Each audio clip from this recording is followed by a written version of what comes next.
A day in my life bilang isang alipin ng salapi. Charot! Dahil tapos na ang aking shift dito, syempre magbibihis na ako. Syempre, ano pang kasunod? E di uwian na.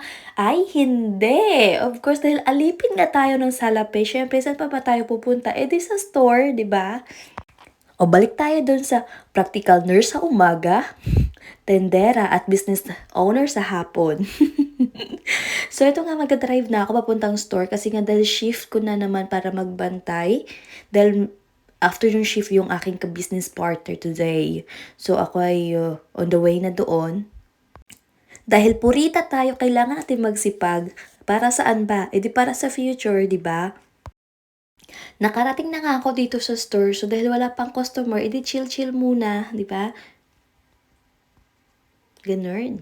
So, ayan, dahil ito talaga yung iniiwasan ko pag nasa store ako kasi lagi akong nagugutom.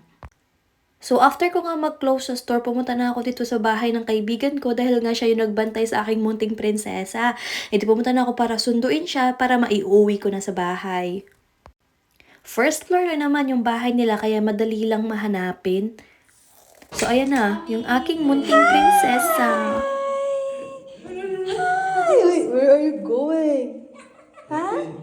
Where are you going? Nag-drive na nga kami nito pa uwi, buti na lang at good mood itong anak ko at hindi umiiyak sa biyahe. Hi, Freya! Pipi! Pipi!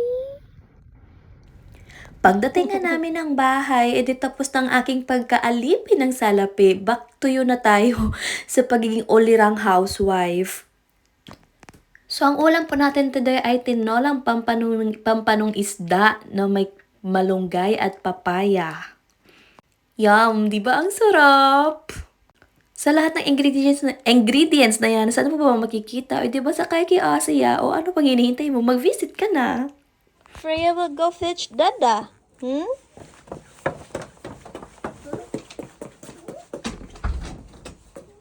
Hey! Let's go. Sa oras nga na ito ay umalis kami para sunduin ang aking asawa dahil ngayong araw ang kanyang dating galing sa Poland. So hanggang dito na lang po at uuwi na kami para magkainan. Ay, kakain ng dinner. Ano ba naman yarn? So siya, sige, bye! Hanggang sa muli, mga kaalipin!